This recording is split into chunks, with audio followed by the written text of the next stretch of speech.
तो गाइस अभी हो गई शाम और अभी हमें घर की बारात आ गई है, तो मैं आपको दिखाती हूँ। और मैं कुछ ऐसी रेडी हो रखी हूँ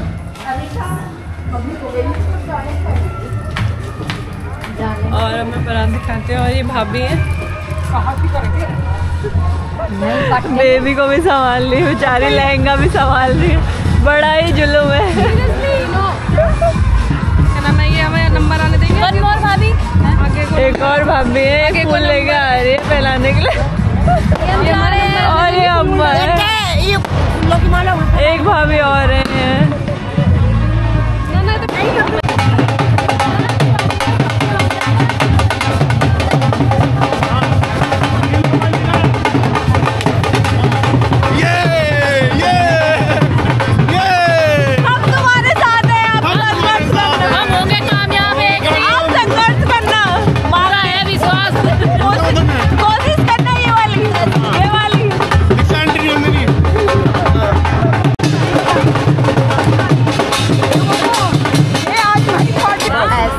काटना नहीं है भैया भैया इधर देखो, पता चल रहा है लड़की तो आगे आ रहे हैं। ऐसे रुकना, एक बार इधर थोड़ा बराबर मार, इधर देखना, एक बार सामने सामने इधर देखो। हाँ पहले नहीं, पहले ही निकालो बड़ी नोट। हाँ कभी सही में ऐसे रुकना, अभी थोड़ा सा।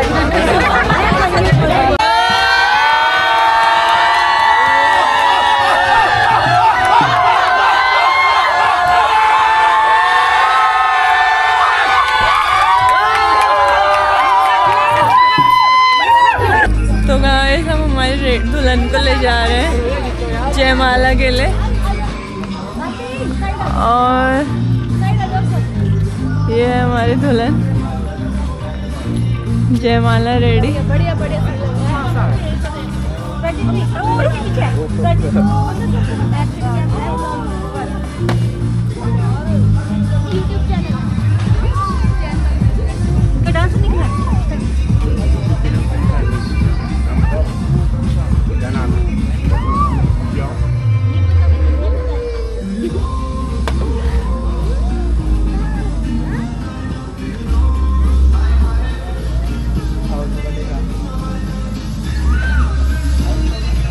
भाई कैसा लग रहा है?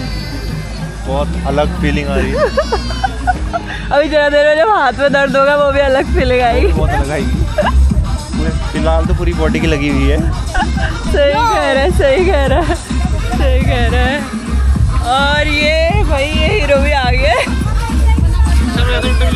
और ये हमारी दुल्हन। और आपका भी इंटरव्यू ले लो। आपको कैसी फीलिंग आ रही भैया? I am feeling very good. Very good. और हाथ में दर्द कितनी हो रही है? That's too much today. और ये हमारी क्यूट सी ब्राइड में का थोड़ा सा टर्न मारी हो। ओह कितनी प्रिटी लग रही है। अरे इसकी ये वीडियो, इसकी तो वीडियो निकालेगी ना, भेजना। नहीं मैं देखूँ तो मतलब लेने वाली चीज मैं थोड़ा सा टर्न मार, थोड़ा सा मत मार।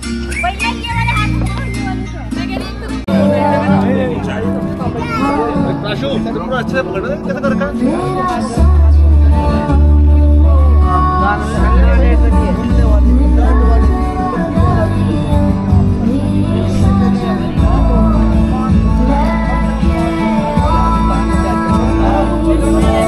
आंटी कैसा लग रहा है आपको? अच्छा, आपकी बेटी फाइनली शादी होने जा रही है। एक बेटी की पहले हो गई है, दूसरी बेटी की हो रही है। मिक्स्ड इमोशन आ रहे हो क्या अभी? दूसरी छोटी बहुत प्यारी बहना, ये सभी वीडियो बना रही है। She's taking the interview. Interview नहीं ले रही हूँ मैं, व्लॉग बना रही हूँ भैया। She's coming from she's coming from US for her wedding. पीछे कर रहा हूँ भाई मैं।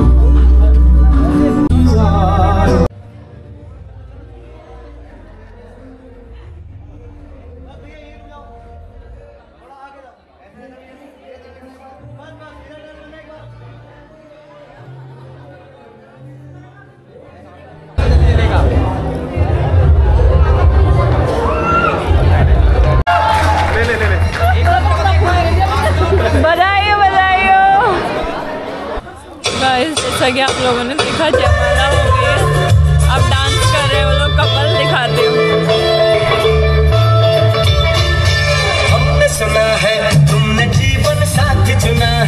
जिसको तुमने चुन लिया है चीज वो क्या है।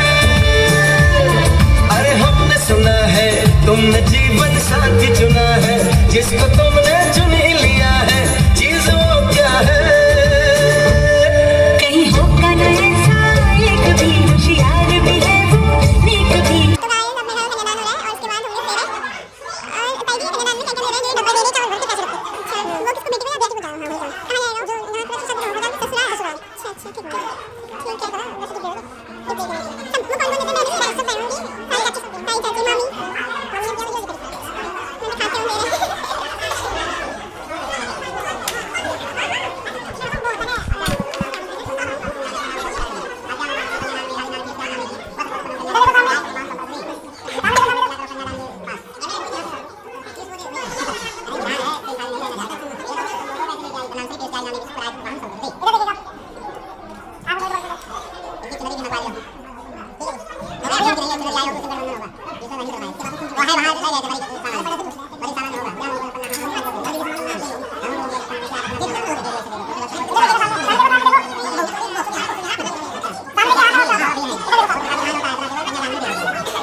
वचन को स्वीकार करो तो मैं आपके बाएं अंग आऊंगी। अभी कहा है दाहिनी अंग। अब 7 वचन है इनके, 7 वचन आप स्वीकार करोगे तो आपके बाएं अंग आएंगे, और नहीं अगर स्वीकार करोगे तो फिर सब कर लेना स्वीकार। तब आपको ध्यान से सुनना है एक एक बात आपको। सर्वप्रथम कन्या कहती है पहले वचन में यज्ञम कुर्यात्म सम्मत गृह्णात्, यानी कि कोई भी धार्मिक पूजा पाठ अनुष्ठान करोगे, मान लो कल को कथा सुनने पड़ गई या वैसे हवन कार्य करना पड़ गया, पंडित जी को कह दो कि आज यो हमारे यहाँ कल कथा कर दियो, और इनसे विचार विमर्श नहीं किए। पंडित जी ने तो थैला लेके आगे मोटरसाइकिल स्टार्ट करके, और यहाँ तैयारी कुछ है नहीं, तो क्या कहेंगे, कहाँ गए मालिक साहब, कथा कह रहे थे, तो कहेंगे कह रखे तो उन्हीं को सुना दो पंडित जी, ऐसा है हमें तो बताए, है ना। तो इसलिए पंडित जी को निमंत्रण बाद में दियो, लेकिन पहले आपस में विचार विमर्श करो कि ये अनुष्ठान करने की इच्छा है, कथा सुनने की, कराया जाए कि न कराया जाए। हो सके स्वास्थ्य न ठीक हो, बजट न ठीक हो, 2 महीने बाद हो जाएगा, इसलिए आपस में दोनों का विचार होना चाहिए। समझ गए ना पहले वचन। दूसरे वचन में कन्या कहती है दानम कुर्यात्मम सम्मत गृह्णात्, यानी कि दान दक्षिणा भी करोगे तो उसमें भी सहमति होना चाहिए कि क्या दिया जाए दक्षिणा पंडित जी को, क्या ना दिया जाए। पंडित जी ही नहीं, मान लो आसपास मंदिर प्रांगण में भंडारे का आयोजन है, या मंदिर कहीं बन रहा हो, कुछ ऐसे सामाजिक रूप से सहयोग करना हो, तो उसमें भी सहमति होना चाहिए कि क्या दिया जाए क्या ना दिया जाए, है ना। ये अगर अपनी मर्जी से दे देंगे वो आप भी नाराज हो जाओगे, आप दे दोगे ये नाराज हो जाएंगे। तो इसलिए दोनों को विचार विमर्श करना चाहिए। गृहस्थी है, ये गृहस्थ आश्रम में आप प्रवेश कर रहे हो, एक मुखिया का दर्जा आपको दिया जा रहा है, तो अब जिम्मेदारी हो गई। ऐसा नहीं कभी तक अकेले थे, जहां मर्जी कहे, चाहे रात में रुक गए चाहे दिन में रुक गए, अब पता चले तुम्हारा इंतजार कर रहे हैं। दान और कई प्रकार का होता, मान लो आसपास में कन्या दान के रूप में भी दिया जाता है, कोई रिश्तेदारी में भी दान दक्षिणा किया जाता है, तो उसमें भी सहमति होना चाहिए। पति पत्नी दोनों जन विचार करो कि कल को कन्यादान देना है, क्या दिया जाए क्या न दिया, दोनों की सहमति रहेगी। आपकी बातों का उल्लंघन नहीं करेंगे, केवल बात आपको सहमति रूप में। जैसे अभी दोनों बैठे हो हवन के लिए, पूजन के लिए, कभी कदार कहते पंडित जी अकेले हमें सुना तो शर्म लग रही, मैं कैसे बैठूं, यहाँ नहीं शर्म लग रही वहाँ शर्म लगेगी, वो भी गलत है ना। तो कभी भी धार्मिक पूजा पाठ दान दक्षिणा करोगे तो उसमें इनकी सहमति, इनका सहयोग हर तरीके से होना चाहिए। उपस्थिति भी जरूरी है, समझ गए ना? 2 वचन हो गए। तीसरे वचन में कन्या कहती है अवस्थाएं मम पालनम क्रियात, यानी अवस्था जो होती है 3 प्रकार की होती है, बाल्य और युवा और वृद्धा। वैसे तो अवस्थाएं कई हैं, प्रौढ़ अवस्था भी होती है, लेकिन मुख्यतः जो है 3 है। अब जैसे बात है ना, मैं ये तीसरा वचन पूछूंगा भी अभी, हाँ हाँ कह रहा हूँ, इसलिए बहुत धीरे धीरे बता रहा हूँ। हमारी तीसरी बात जो है तो पूरा दिन रात चली गई, अब जल्दी नहीं है। चौथे वचन में कन्या क्या कहती है? पशु क्रय विक्रय समझ लेना। अभी जो सप्तपदी के रूप में बता रहे थे पंडित जी समझा रहे हैं, यानी कि कोई चीज खरीदते हो या बेचते, व्यापार संबंधित रही, आप एक व्यापार कर लो, बिजनेस कर लो, दुकान कर लो, उसमें कोई राय मशवरा नहीं लेना कि कितने लेना कितने नहीं, पता चले 4 बात होनी। केवल गृहस्थी संबंधित कोई वस्तु खरीदोगे, प्रॉपर्टी खरीदते हो या बाई चांस मोटरसाइकिल कार कुछ भी वस्तु खरीदते हो, अब कभी कभी ऐसा होता है जरूरत के हिसाब से खरीदा जाता है, जरूरत हो जाती है बेचा भी जाता है, तो दोनों को सहमति होना चाहिए। मान लो गाय पालने की इच्छा कह रही, तो गाय पता चले पहले दोनों जन विचार करो कहाँ बांधा जाएगा, उसका चारा कौन देगा। अब पता चले तुम गाय डायरेक्ट लेके बांध दियो, गाय कौन फिर उसका चारा देगा, कहीं लाए होगा दो चारा, इसलिए पहले विचार विमर्श करें। परिवार क्या होता है? पति पत्नी का रिश्ता मोटरसाइकिल के पहिया होता है, कभी अकेला पहिया नहीं चलता, उस पहिया को दोनों को बरकरार रहना चाहिए, समझे ना? अकेला पहिया कभी नहीं चलेगा, तो कभी सुना जाता है कभी सुना जाता है, ऐसा भी हो जाता है कभी कभी। कुछ आप गलत करने जा रहे हो, राय मशवरा लेने से विचार करने से वो कार्य सिद्ध हो जाता है। 4 वचन हो गए। 5वें वचन में कन्या विशेष कह रही धनार गोपनीय मम सम्मत गृहयात, यानी जो धन गोपनीय जमा कर रखे हो, बैंक बैलेंस कर रखे हो, किसी से बताओ या ना बताओ, और आपको इनसे सत्ता बता के चलनी पड़ेगी। क्यों चलना पड़ेगा? अब कहोगे इतना हिसाब किताब नहीं चाहिए, लेकिन देना है, इसलिए देना है कि आप 10 रुपए कमाते 10 बताओ, 1000 रुपए बताने की जरूरत नहीं, आप हमारे 2 भी बताओगे तभी चल जाएगा। लेकिन इनसे क्या होगा? ये कहेंगे हमारा तो पति 1000 रुपए कमाता है, ये 1000 के हिसाब से खर्च करेंगे, कमाई है 10 रुपए, कहाँ से आएगा? इसलिए इनकी निगरानी आपकी आय और व्यय होना चाहिए। आप कितने पैसे किससे ले रहे हो, कितने देने हैं किसको, ये निगरानी होनी चाहिए, है ना? जानकारी होनी चाहिए। तो बैंक बैलेंस संबंधित भी इनको जानकारी होनी चाहिए। आपका 10 रुपए इनके लिए 10 ही बहुत है। ये 5वां वचन हुआ। 6वें वचन में कन्या कहती है खरपतनी पालन को याद रखिए 6 प्रकार के। 6 प्रकार का मतलब गर्मी वर्षा सर्दी जानते हेमंत बसंत और शीत। 2 महीने की ऋतुओं की कन्या के पिता द्वारा आपको अर्पण कर दिया है। इनके खाने पीने का प्रबंध करने की जिम्मेदारी आपकी। अब ऋतुओं के हिसाब से इनके खाने पीने का प्रबंध करना, पता चले गर्मी के बस ले आए हो, अब सर्दी वही पहनेंगे तो चलेगा, या सर्दी वाला बस तो गर्मी पहना भी लाया था नवंबर में, है ना? ऐसा ना कि नवंबर में लाया तो वही पहन लो, है ना? ऐसा ही हो जाता है। तो ऋतुओं के हिसाब से इनके खाने पीने का प्रबंध करने की जिम्मेदारी आपकी है। अब लास्ट वचन में कन्या विशेष क्या करेंगे जो आजकल चल रहा है ज्यादा, सखी कटवाक्या नावरेत राहम दानंगे अलक्षामी। सखी कन्या कहती है सखी कटवाक्या, सखी सहेलियों के बीच में बैठी, वहां कठोर वचन आप शब्द का उपयोग न करें।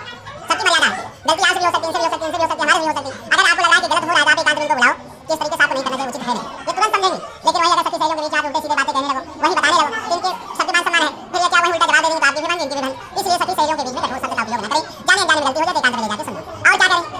आपकी तारीफ अपनी सी छोटी पुत्री के रूम, यानी जो कन्या हो आपकी पुत्री बेटी के रूम में रहेगी, और जो आपकी बराबर की रहेंगी वो बहन के समान रहेंगी, और जो आपसे बड़ी होंगी वो माता के समान होंगी। और यदि पत्नी भाव से सिर्फ इनको देखना, पत्नी कौन है? वो आपकी अर्धांगिनी है। अर्धांगिनी का मतलब आपका आधा अंग, समझे ना? तो शुभ दुख में अगर ये आपको 7 वचन सुविधा है तो उनके सामने कहो हामी सुविधा है। बोलो ओम स्वस्ति, ओम स्वस्ति। अपनी मर्जी से करो, हमारे कहने से। खाने बाद को पंडित जी कह रहे हैं इसलिए कह दिया, दो हां हां दो इसलिए मानो तो ठीक है, हमारे तो तैयार ही है। अब चलिए आप कुछ कह रहे हैं कि बर वाले जो होते हैं वो हमेशा डबल चलते हैं, है ना? पंडित जी को दक्षिणा देनी है तो बर वाले देंगे, हर जगह डबल होता है। तो यहाँ पर आपने 7 वचन बर को दिए, लेकिन वो कहता है कि यहाँ पर भी डबल होने चाहिए। तो 7 में कितने हो गए? 14। तो आपको 14 वचन देने हैं। भगवान शिव का विवाह होने लगा तो विवाह में भगवान शिव का वचन भरवाने का नंबर आया, तो कहने लगी कि मेरे 14 वचन है, लेकिन माता भगवती कहने लगी कि 14 तो ज्यादा है, कुछ थोड़ा सा कम कर लो, है ना? तो भगवान भोले थे, उन्होंने कहते चलो कोई बात नहीं, कितने कम करने हैं? सिर्फ 1 कम कर लो। भगवान ने सोचा कि 1 कम हो जाए तो 13 हो जाएंगे, लेकिन भगवती बहुत दिमाग करती थी, उन्होंने क्या किया कि 14 लिखा, 14 में से पहला जो 1 है वो हटा। वो भी कल्याणकारी शिव है, उन्होंने कहा 4 लिखो। तो 4 में क्या कहा कि उद्यान मध्यपानी च पिता ग्रह गमनीन च आजा भंगो न कर्तव्यम वरवा त्यजतुष्टम। ये कह रहा है कि पहला वचन यदि जाओ जंगल में तो अकेली कभी मत जाना तुम, सास ननद देवर भाभी किसी को संग में ले जाना तुम। ये उद्यान अर्थात जो जंगल है। अब जंगल तो खत्म हो गए, अब जाओगे मार्केट। अब मार्केट जाने लगे, अब आपको मार्केट में जाना है, मॉल में जाना है, तो आप कभी भी अकेले मत जाए, ननद को लेके जाए, भाभी को लेके जाए, उनके साथ जाए, ठीक है? तो उनके अकेले नहीं जाना, ठीक है? स्वीकार है? बोलो ओम स्वस्ति। लेकिन दूसरे में कहते हैं उद्यान मध्यपानी च, मध्यपान कहते हैं शराब को, ये किसी भी नशे को। कहते हैं कि दूजा वचन सुन लो प्रिय, मेरी बात को ध्यान में लाना तुम, और जिस व्यक्ति ने मदिरा पी रखी हो कभी सामने ना जाना तुम। ये उद्यानी मद्यपानी च, जिसने मद्य का पान किया हुआ है। मद्यपान केवल शराब नहीं होता, किसी को शराब का नशा होता है तो किसी को दौलत का, तो किसी को शोहरत का, है ना? जो ऐसा हो उस व्यक्ति के सामने आपको नहीं जाना। घर में आप अकेले हैं, द्वार पर कोई आ जाए तो किसी भी अनजान व्यक्ति के सामने मत जाए। गेट में कोई देखने के यदि कोई जाने वाला है तो उसको अंदर आने के लिए कहें, ठीक है? तो तीसरे में कहते हैं उद्यानी मद्यपानी च और पिता ग्रह गमनीन च। भगवान शिव का जब विवाह हुआ, विवाह के बाद में महाराज बना एक यज्ञ किया, जिस यज्ञ का नाम था अश्वमेध यज्ञ। तो उसमें भगवान शिव से सत्रों का भी दक्ष की महाराज दक्ष की दोनों का प्रेम विवाह था, है ना? तो क्या हुआ कि भगवान शिव को नहीं बुलाया। माता भगवती को पता चला कि मेरे पिता के यहाँ पर अश्वमेध यज्ञ है, तो वो भगवान शिव से कहने लगी कि मेरे पिता के यहाँ पर यज्ञ है, तो आप भी वहाँ पर मेरे संग में चलो। लेकिन भगवान शिव कहने लगे कि वहाँ से हमारे पास कोई निमंत्रण नहीं आया, इसलिए बिना निमंत्रण के कहीं पर भी जाना उचित नहीं होगा, तो हम वहाँ पर नहीं जाएंगे। लेकिन भगवती कहने लगी, माता पार्वती कहने लगी मेरे को पिता का घर है, आप जाओ या मत जाओ, लेकिन मैं तो जाऊंगी। भगवान शिव ने मना किया और जब यज्ञ प्रारंभ हुआ, सब देवताओं का पूजन हुआ, भगवान शिव का वहां पर जब उपहास हुआ, तो उस समय माता भगवती क्रोधित हो गई और क्रोधित होकर वहीं पर ही सती हो गई। तो कहते हैं तीसरे वचन में कि तीजा वचन सुन लो मेरा, तुम जिसको ऐसे समझाना है, और दिन बुलाए कहीं तो क्या बाबुल के घर भी नहीं जाना है। स्वीकार है? यदि आपको अपने पिता के यहाँ पर कोई मंगल कार्य है या किसी प्रकार से आपको जाना है, तो आप इनसे माता जी से इनसे पूछ करके जब जाएंगे, ठीक है, और साथ में लेकर भी जाना। ये चौथे में कहते हैं कि आज्ञा भंगो न कर्तव्यम वरवाक्य पुस्तकम की चौथा जो वचन है वो कहते हैं कि आज्ञा का भंग न करे, कि मेरी आज्ञा भंग मत करना तुम। और चौथे वचन में ऐसा कहता हूँ, निभाओगी चारों वचन मेरे तो तुम्हें वाम अंग में लेता हूँ। और चौथे में कहते हैं कि मेरी और मेरे माता पिता, मेरे बड़ों की, मेरे घर वालों की आप आज्ञा का भंग न करें। और जिस धर्म में आप पिता के घर पे थी, उस धर्म को छोड़ करके जो हमारा धर्म है, जो हमारे पिता हैं, उनको आपको पूजना होगा। उसी पद्धति के अनुसार आपको चलना है, जिस पद्धति से हम चलते हैं। आप अपने पिता के यहाँ पर सुबह के समय उठते थे, इनमें कोई जो पिता के यहाँ पर है वो छोड़ दिया, लेकिन यदि इनके यहाँ पर नियम सुबह प्रातः 5 बजे उठना है, तो 5 बजे आपको उठना है, बड़ों की सेवा करनी है। अतिथि देवो भव, आप बिस्तर पर लेट गए, लेटने के बाद में रात्रि में अचानक ही कोई अतिथि आ गया, तो आलस्य ना करें, उसकी अतिथि का सत्कार करें, उसको सब कुछ बना करके दें। आलस्य को आज से त्याग देना है। काम क्रोध मद लोभ मोह, ये 5 बंधन है, इनसे तो मुक्त कोई नहीं हो सकता, लेकिन जहाँ तक संभव हो सके उसको कम कर देना है, ठीक है। तो स्वीकार है? बोलिए ओम स्वस्ति, दोनों हाथ ऐसे कर लो, आगे करो, बोलो हम गणपति भगवान को, पंचांग पीठस्थ देवताओं को, यज्ञ पुरुष नारायण को, ब्राह्मणों को, संतों को एवं पंचायतों को साक्षी मानते हुए इन वचनों का पालन करेंगे। हे नारायण भगवान, आप वचन को संभव करने में हमारी मदद करें, हमें अपना शुभ आशीर्वाद प्रदान करें। ओम स्वस्ति ही स्वस्ति ही स्वस्ति ही, यहाँ से ऐसे करो। बोले नारायण भगवान की जय हो। आप खड़े हो जाइए, खड़े होकर के मुख देखते हुए रात्रे पार्श्वे नक्षत्राणि रूपमस्विनो व्याप्तं शून्यकानामेकान सर्वलोकम् एकानः। ॐ देहि सौभाग्यम् आरोग्यं देहि मे परमं सुखं रूपं देहि जयं देहि देहि तरसो जयि। लोग लेना यहाँ पे।